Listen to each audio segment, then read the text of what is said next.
Nous sommes le mardi 22 janvier, mesdames et messieurs, bienvenue dans cette nouvelle édition de votre journal de 15 heures dont elles sont les principaux titres. Sous la présidence du chef de l'État, chef de gouvernement Ismaël Omar Guelleh, s'est tenue ce mardi la 3e séance du Conseil des ministres. Et dans l'actualité internationale, Macron et Merkel signent un traité franco-allemand, OTAN pro-européen. Voilà pour les titres. Merci si vous nous rejoignez sur Télé Djibouti. Je vous le disais en titre, sous la présidence du président de la République, chef de gouvernement Ismaël Omar Guelleh, s'est tenue ce mardi la 3e séance du Conseil des ministres, où 8 questions étaient à l'ordre du jour. Le Conseil a traité tout d'abord la question du budget prévisionnel 2019 du fonds garantie partiel des crédits de Djibouti. Par la suite, une parcelle de terrain de 80 mètres carrés, donc 80 000 mètres carrés ou de 8 hectares a été attribuée à la société Nahel Resort Djibouti. La 3e question a porté sur le fonctionnement de l'organisation de la commission d'enquête des accidents ou incidents graves d'aviation civile. Enfin, un projet d'arrêté fixant les procédures de l'enquête technique sur les accidents et incidents d'aéronefs a été discuté durant cette séance. Écoutons pour plus de précisions le compte rendu du porte-parole du gouvernement par intérim, Moumin Ahmed Cheikh. En ce jour, mardi 22 janvier 2019, s'est tenue la 3e séance du Conseil des ministres sous la présidence de son Excellence Ismaël Omar Guelleh, président de la République et chef du gouvernement. Étaient à l'ordre du jour 8 questions. Première question. Le ministre de l'économie et des finances chargé de l'industrie a présenté un projet d'arrêté portant budget prévisionnel pour l'exercice 2019 du Fonds de garantie partielle des crédits de Djibouti. Le Fonds de garantie partielle des crédits de Djibouti est une institution financière spécialisée dotée de la personnalité morale et de l'autonomie de gestion. Elle a pour mission de contribuer au développement économique et à la promotion d'un secteur privé et d'un réseau de petites et moyennes entreprises ou industries modernes dans notre pays. Le budget prévisionnel pour l'année 2019 du Fonds de garantie partielle des crédits s'établit comme suit. En recettes, 60 millions. En charge d'exploitation et de fonctionnement, 60 millions. Deuxième question à l'ordre du jour. Le ministre du Budget a présenté un projet d'arrêté portant attribution d'une parcelle de terrain de 8 hectares, 6 au Héron, au profit de la société Nahel Resort de Djibouti. La dite parcelle est destinée à l'implantation d'un complexe hôtelier. Troisième question. Sur présentation du ministre de l'Équipement et des Transports, un projet d'arrêté fixant le fonctionnement, l'organisation et les attributions de la commission d'enquête des accidents et ou incidents graves d'aviation civile. Avec la création de la dite commission, l'objet est d'élucider les causes et les facteurs contributifs de l'accident ou de l'incident et d'entreprendre les mesures de prévention en se basant sur les recommandations de la sûreté et de la sécurité aérienne. Quatrième question. Le ministre de l'Équipement, toujours, a présenté un projet d'arrêté fixant les procédures d'enquête technique sur les accidents et incidents d'aéronefs. Par la loi numéro 144 du 16 juillet 2016, la République de Djibouti s'est dotée d'un bureau d'enquête et d'analyse chargé d'enquêter sur les accidents et les incidents d'aviation et capable de répondre aux exigences internationales en matière de transport aérien. La raison principale de la création du bureau d'enquête et d'analyse est de sécuriser les vols civils et commerciaux en les rendant plus sûrs et en se basant sur les recommandations de sûreté et de sécurité aérienne. La mise en place d'une procédure d'enquête sur les accidents et les incidents d'aéronefs par le présent arrêté permettra au Bureau Enquête et Analyse de répondre aux attentes des pouvoirs publics en matière de sécurité dans le transport aérien. Cette procédure fixe les différentes étapes d'une enquête ainsi que les modalités et autres paramètres à respecter, apprécie la nécessité d'ouvrir ou non une enquête technique et les suites à donner, exige des différentes institutions étatiques et non étatiques l'obligation d'informer le Bureau Enquête et Analyse de tout incident ou accident survenu dans un aéronef, prend en considération les notifications d'accidents ou d'incidents graves, garde les aéronefs, la conservation des indices et l'identification des témoins. Eh bien, la séance de ce matin s'est poursuivie avec l'examen d'un projet portant sur le recrutement et la formation des inspecteurs du bureau d'enquête et d'analyse. A été également discuté un projet définissant les modalités de recrutement des chefs d'établissement du ministère de l'Éducation nationale et de la formation professionnelle. Quant au ministère de l'Enseignement supérieur, il a présenté un projet accordant l'accréditation pour 2 ans des formations de BTS à l'Institut supérieur de comptabilité et d'administration ISCAE. Enfin, la 8e question émanant du ministère des Affaires musulmanes, de la culture et des biens WARF a porté sur le budget prévisionnel de l'Office djiboutien des droits d'auteur. Réécoutons le porte-parole du gouvernement par intérim. 5e question. Toujours sur proposition du ministre de l'Équipement et des Transports, un projet d'arrêté portant sur les conditions de recrutement et de formation des inspecteurs du bureau d'enquête et d'analyse. Dans l'accomplissement des missions du bureau enquête et analyse, le présent arrêté fixe les conditions de recrutement et de formation des inspecteurs du BOA. Le personnel requis doit répondre aux conditions ci-après: avoir des connaissances aéronautiques et avoir suivi des études universitaires dans le domaine de l'aéronautique, avoir une vaste expérience pratique dans le domaine technique de l'aviation et développer des compétences d'enquêteur technique, avoir exercé l'un des métiers d'aéronautique tels que pilote, ingénieur aéronautique, technicien d'aéronef, technicien et maintenance d'aéronef, contrôleur aérien. 6e question. Le ministre de l'Éducation nationale, de la formation professionnelle, a présenté un projet d'arrêté définissant les modalités de recrutement des chefs d'établissement. En effet, le présent projet d'arrêté s'inscrit dans la logique du ministère de l'Éducation nationale et de la formation professionnelle, en quête permanente de modernisation des structures de pilotage, et a pour objet de définir les modalités de recrutement du personnel de direction des établissements d'enseignement moyen, secondaire, technique et professionnel. Avec la mise en place de ce nouveau dispositif, le ministère de l'Éducation nationale et de la formation professionnelle vise à améliorer le plan de carrière des enseignants et la qualité de gestionnaire des chefs d'établissement pour un meilleur pilotage des établissements scolaires. 7e question.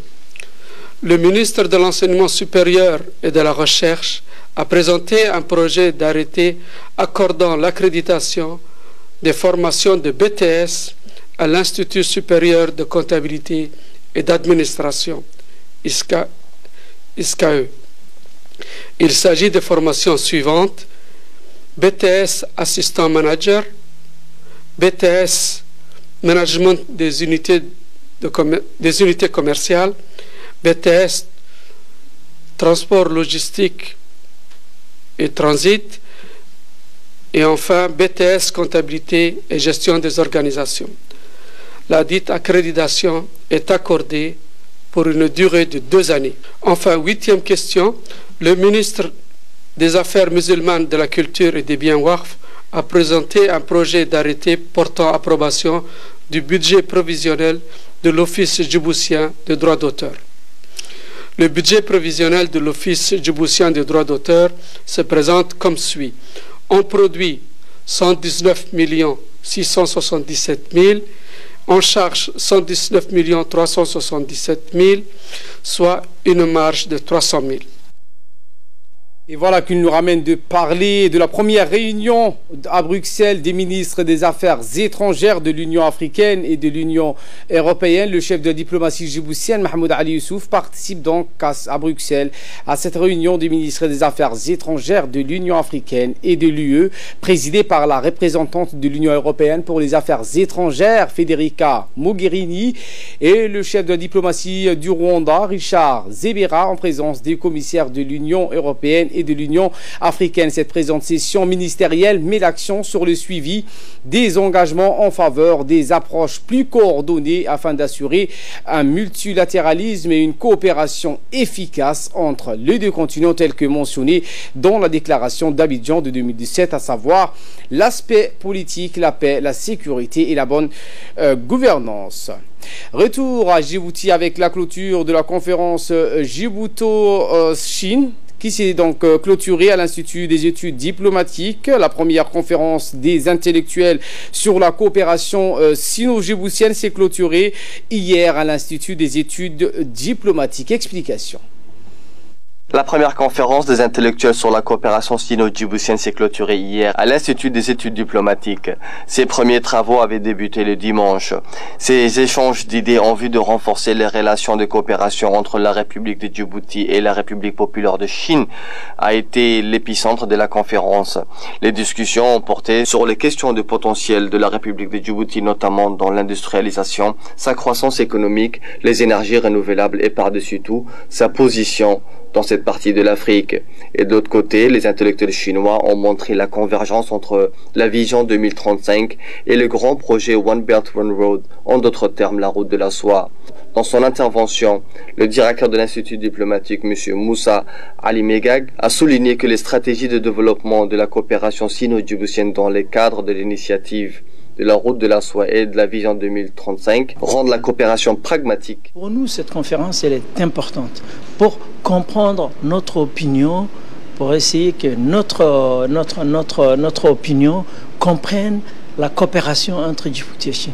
L'importance, surtout, c'est ça qu'on a discuté. Il y a eu des thèmes qui ont été... D'abord, les premiers jours étaient consacrés à montrer l'image de Djibouti en termes d'investissement, en termes de potentiel économique, en termes de vision 2035.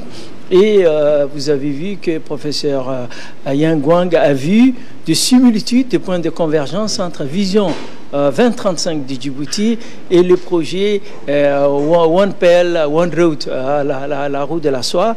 No, I think through this discussion. De son côté, le professeur Wang Yang a souligné dans ses mots que la République de Djibouti et la Chine doivent intensifier leurs recherches sur les pensées et les méthodes de développement.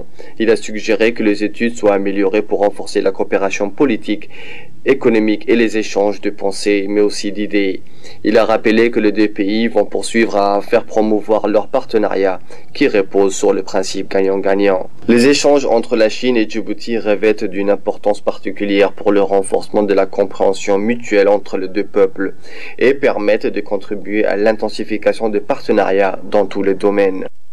Également dans l'actualité de ce 15h, le ministre de l'équipement et des transports, Mohamed Abdelkader Moussa Helem, a reçu hier dans son département une délégation allemande conduite par l'ambassadeur de Djibouti en Allemagne, Aden Mohamed Zileta.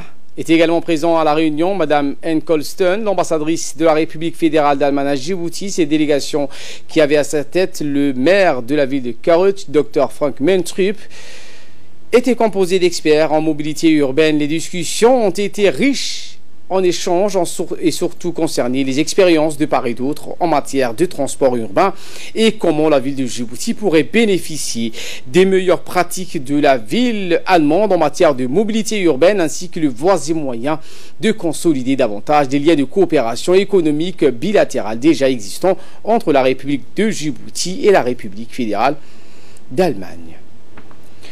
Et ce séminaire sur la facilitation maritime qui a débuté ce matin avec des experts des organisations internationales maritimes en étroite collaboration avec la direction djiboutienne des affaires maritimes liées au ministère du Transport. Ce séminaire a rassemblé toutes les communautés portuaires, à savoir l'autorité du port, les agences moteurs et la police. L'objectif de ce séminaire est de mettre en place une convention visant à faciliter le trafic maritime international signée en 1965. Les principaux objectifs de cette convention sont d'éviter les retards inutiles dans le trafic maritime, d'aider la coopération entre les gouvernements et de garantir la plus grande uniformité des autres procédures. De ce séminaire et qui nous ont permis d'être ici présents aujourd'hui. Nous souhaitons, notre souhait, notre espérance ici, c'est que ce séminaire puisse contribuer au développement de la facilitation donc, du trafic maritime à Djibouti. Donc nous sommes là pour parler de la convention FAL. Donc la convention FAL, c'est la convention de facilitation qui a été adoptée par l'Organisation maritime internationale. Cette convention, elle date de 1965. Elle est entrée en vigueur en 1967. Elle est assez proche, à bien des égards, de la convention qui régit le transport aérien. Si on les regarde, on voit qu'il y a beaucoup de commonalités entre ces deux conventions. Ce séminaire qui, comme il a été demandé, vise plutôt essentiellement, je dirais, la communauté portuaire, n'est-ce pas, ici présente. Cette communauté que sont bien entendu les ports, l'autorité portuaire, mais aussi tous les acteurs qui interviennent autour de cette chaîne. L'athlète international djiboutien Ayale Suleiman sera désormais sponsorisé par la compagnie aérienne nationale Air Djibouti. Les détails dans cette séquence. Tels étaient les termes d'une convention signée ce matin entre le Comité national olympique et sportif djiboutien et la compagnie aérienne Air Djibouti, respectivement Mme Aïcha Ali Garad et M. Abdelrahman Ali. En effet, le Comité national olympique encadre et parraine nos athlètes évoluant au niveau international et Ayale Suleiman est pour le moment le seul athlète ayant à son actif plusieurs médailles ainsi que des dizaines de compétitions internationales.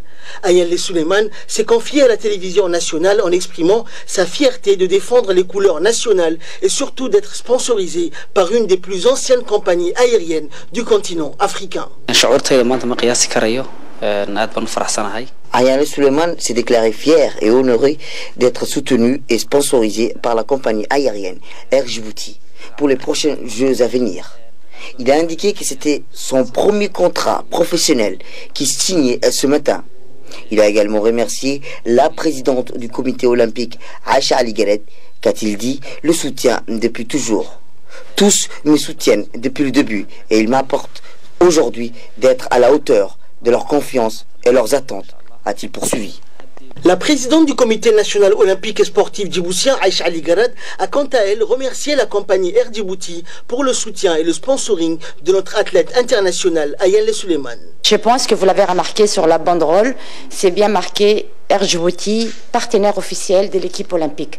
Donc si on est ici aujourd'hui, c'est pour faire la promotion d'abord d'Air Djibouti et à l'instar de tous les pays du monde, chaque compagnie sponsorise l'équipe olympique. Quand je dis équipe olympique, c'est quand on va aux Jeux olympiques, quand on va aux Jeux africains. Donc, pendant nos déplacements, on portera que les équipements d'Air Djibouti pour montrer aussi aux autres pays que nous avons une compagnie et que cette compagnie nous sponsorise et nous accompagne. Concernant l'athlète, d'abord, c'est un athlète de haut niveau. Quand on dit haut niveau, le comité olympique gère cet athlète. Pour sa part, le directeur général d'Air Djibouti s'est déclaré réjoui de travailler avec la crème des athlètes nationaux et a remercié le comité national olympique pour sa confiance. Il n'y a pas plus grandiose de parrainer un ambassadeur d'un pays. Franchement, je suis vraiment ému au nom de la compagnie aérienne, une compagnie nationale. Nous nous sommes engagés à parrainer jusqu'au plus haut niveau cet ambassadeur qui portera le drapeau d'un pays et d'une compagnie nationale. Je l'encourage encore plus de gagner plus de championnats. Je remercie plus profond la présidente du comité olympique qui a pensé à soulever, à lever même le défi, non pas d'un ambassadeur, mais d'une compagnie nationale, à ce que cette image de cette compagnie aérienne, on le voit depuis des kilomètres, des centaines de kilomètres. Le médiateur de la République, Dr Rassem Osman, et la présidente des Cours des comptes ont successivement reçu hier la délégation somalienne conduite par la ministre des Femmes et des Droits de l'Homme, Derra Yassine. La délégation a été introduite auprès de deux responsables par la ministre de la Femme et de la Famille, Moumina Ahmed Hassan. Accueillie chaleureusement, cette délégation somalienne a eu des entretiens avec ces deux responsables qui lui ont présenté les missions de leurs institutions. La ministre des Femmes et des Droits de l'Homme a quant à elle remercié les hautes autorités pour l'hospitalité et l'accueil réservé à elle, à sa délégation. À l'issue de l'entrevue, la présidente de la Cour de compte a remis un cadeau à la ministre somalienne.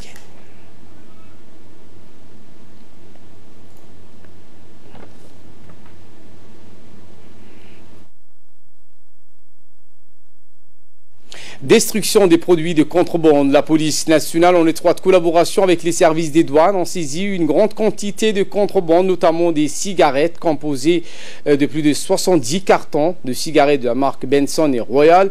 Ces cigarettes de contrebande qui n'ont pas été taxées par les services des douanes ont été introduits sur le territoire national de manière clandestine pour être revendus à divers prix dans tous les boutiques de notre pays. Cette action menée conjointement par les forces de la police et les douanes de Djibouti s'inscrit dans le cadre de la lutte contre la contrebande. Ce trafic de plus en plus récurrent constitue un véritable frein au développement économique et une réelle perte pour l'économie nationale.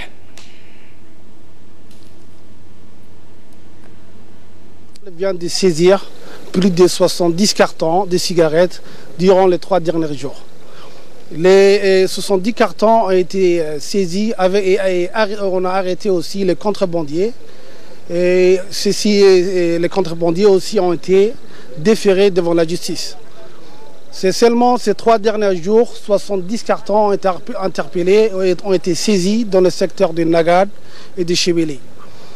La police, depuis qu'elle a commencé sa lutte contre le contrebandier, ça fait presque plus de 3 mois, la police a presque intercepté plus de 500 cartons et plus d'une centaine de contrebandiers qui ont déféré devant la justice. Et tous les cigarettes ont été remis au service des douanes qui ont eux aussi brûlé dans le secteur de Douda. Et dans l'actualité internationale, un Palestinien tué après avoir tenté de poignarder un soldat israélien. Un Palestinien qui avait attaqué un soldat israélien à l'arme blanche a été tué par balle hier près de Naplouse en Cisjordanie. C'est ce qu'a annoncé l'armée israélienne. Son décès a été confirmé sans plus d'explications par le ministère palestinien de la Santé. Dans un communiqué, l'armée israélienne précise que l'homme venu en voiture de Naplouse est sorti de son véhicule et a tenté de poignarder un soldat israélien à un barrage de sécurité. Et un autre soldat a riposté en tirant sur les terroristes et l'a neutralisé. C'est ce qu'a ajouté l'armée israélienne. Je vous le disais en titre, Macron et Merkel signent un traité franco-allemand au temps européen. Angela Merkel et Emmanuel Macron signent aujourd'hui un nouveau traité pour renforcer la relation franco-allemande et envoyer un message de soutien à la par la montée des nationalismes. Le texte paraphé en fin de matinée en Allemagne à 4 mois des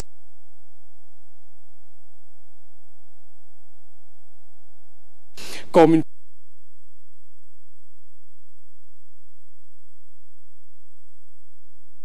franco-allemande doit compléter celui dit de l'Élysée signé en 1963 entre le général de Gaulle et Eisenhower.